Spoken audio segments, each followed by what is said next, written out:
हरे रंग से हिंदू लिख दूं, भगवे से इस्लाम बता, जब हम सब एक हैं तो क्या होगा अंजाम मेरा। साथियों, ये लाइन समाजवादी के विधायक, मछली शहर के विधायक रागिनी सोनकर की है। दोस्तों, इस समय मानसून सत्र चल रहा है, विधानसभा की मानसून सत्र चल रहा है और विधानसभा में पक्ष के नेता विपक्ष के नेताओं की कमियां बता रहे हैं, वही विपक्ष के नेता भी पक्ष के मंत्रियों नेताओं के कमियां बता रहे हैं।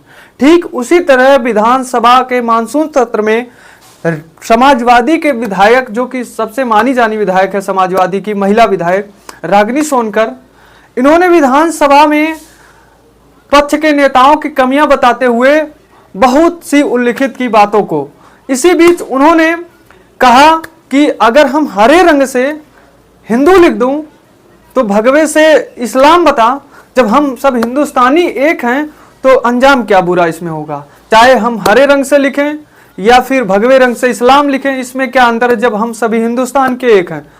साथियों, उसके बाद जो है विधानसभा में तमाम आवाजें उठने लगी पक्ष की ओर से, क्योंकि आप लोगों ने देखा कि बहुत से लोग हरे रंग को मुस्लिम का प्रतीक मानते हैं, इस्लाम का प्रतीक मानते हैं, वहीं भगवे को हिंदू का प्रतीक मानते हैं। उन्हीं सबको उल्लेखित करते हुए रागिनी सोनकर ने मानसून विधानसभा में यह बात रखी। उसके बाद विधानसभा में पक्ष के बड़े बड़े नेता, चाहे ऊर्जा मंत्री हो या शिक्षा मंत्री हो या फिर स्वास्थ्य मंत्री हो, सभी को उन्होंने जो है सभी मंत्रियों की कमियां बताते हुए उल्लेखित तमाम किया। वहीं ऊर्जा मंत्री की कमियां बताया कि जो है इस समय जगह जगह जो है अभी भी बिजली की समस्या है और जहां पर बिजली आ भी रही है तो वहां पर बिजली बिल बहुत ज्यादा आ रहा है, जिससे जो है आम लोग परेशान हो रहे हैं। और निजीकरण, तमाम जगह बिजली व्यवस्था निजीकरण हो जा रहा है, निजीकरण के हाथों में दिया जा रहा है। वहीं शिक्षा मंत्री को भी उन्होंने उल्लेखित किया, शिक्षा विभाग को ही उल्लेखित किया कि जगह जगह 500 मीटर पे मधुशाला खुल रहा है और जहां से शिक्षा मिलेगा पाठशाला वह बंद हो रहा है। हमारे प्रदेश के शिक्षा मंत्री बड़ी बड़ी बात करते हैं कि शिक्षा, हमारे यहाँ से शिक्षा व्यवस्था बहुत अच्छी है, लेकिन शिक्षा व्यवस्था जब अच्छी है तो हमारे मंत्री जी पाठशाला को बंद क्यों करा रहे हैं। रागिनी सोनकर ने विधानसभा में यह भी बात रखी। वहीं जो है रागिनी सोनकर ने स्वास्थ्य मंत्री को भी उल्लेखित किया कि हमारे यहाँ स्वास्थ्य व्यवस्था बदहाल है और स्वास्थ्य मंत्री जो है कहते हैं कि हमारे प्रदेश की स्वास्थ्य व्यवस्था बहुत अच्छी है, इस समय प्रदेश में जगह जगह हॉस्पिटल बनाई जा रही है। इन सभी मंत्रियों की कमियां गिनाते हुए एक बहुत बड़ी बात कह दी डॉक्टर रागिनी सोनकर ने।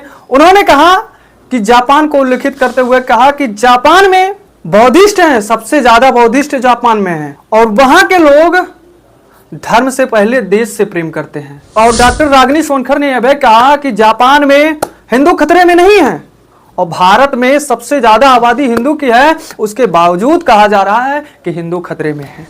और हर जगह मंत्री से लेकर विधायक से लेकर हिंदू हैं, फिर भी हमारे देश में हिंदू खतरे में क्यों है।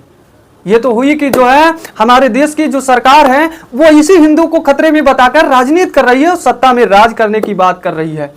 वो सोच रही है कि अगर हिंदू की आबादी ज्यादा है और अगर हम यह मुद्दा लेकर आएंगे तो हिंदू हमारे साथ होगी और हमें वोट देगी और हम स्वयं फिर पुनः सत्ता की कुर्सी पर बैठ जाएंगे। रागिनी सोनकर ने कह दिया कि अगर भारत के सबसे ज्यादा भारत में हिंदू हैं, हिंदू के देवता राम हैं, प्रभु राम हैं, अगर प्रभु राम गलत करते हैं हमारे देश के साथ तो सबसे पहले राम को भी मैं त्यागूंगा और पहले मैं प्रायोरिटी जो है अपने देश को दूंगा, क्योंकि मैं सबसे पहले अपने देश से प्रेम करूंगा। अगर मेरे देश से प्रभु राम गद्दारी करते हैं तो मैं राम को भी त्याग दूंगा। रागिनी सोनकर ने विधानसभा में ऐसी बात कही कि जापान में 50% से भी ज्यादा बुद्धिज्म को फॉलो किया जाता है, बौद्धिस्ट है, लेकिन उनके बच्चों को क्या सिखाया जाता है, उनके बच्चों को यह बताया जाता है कि अगर भगवान बुद्ध भी आ जाए और आपके देश के खिलाफ बोले तो आप बुद्ध के खिलाफ चले जाइएगा। ये आपका देश प्रेम है। हमारा देश 80% हिंदुओं का है। 2011 के सेंसस से बता रही हूं, लेकिन उसके बाद भी अपना देश का हिंदू जो है वो खतरे में है। आप किसी मंचों से ये बात कह दें या हमें कहने को बोल दें कि हम अपने बच्चों को ये सिखा सके कि अगर श्री राम भी आ जाए और आपके देश के खिलाफ बोले तो आप उनको भी नकार देना, क्योंकि आपके लिए सबसे पहले आपका देश है और उसके बाद धर्म है। जो धर्म पे सियासत करते हो वो इन बातों को क्या बोलेंगे। और इसीलिए जापान आज विकसित देश है और आज हम कहां पे हैं, आज अभी हम डेवलपिंग कंट्री हैं। मैं अध्यक्ष जी आपका आभार व्यक्त करना चाहूंगी कि आपने मुझे विजन पे अपनी बातों को रखने का अवसर दिया और मैं चंद बातों से अपनी बातों को खत्म करूंगी, अभी पूरा नहीं हुआ है क्योंकि विभाग तो बहुत सारे हैं। अगर बोलने पे आती तो सारे विभागों की, आपके सारे विभागों की धरातल की स्थिति और आप जो ये बात कह रहे हैं आपको बुरा लगेगा।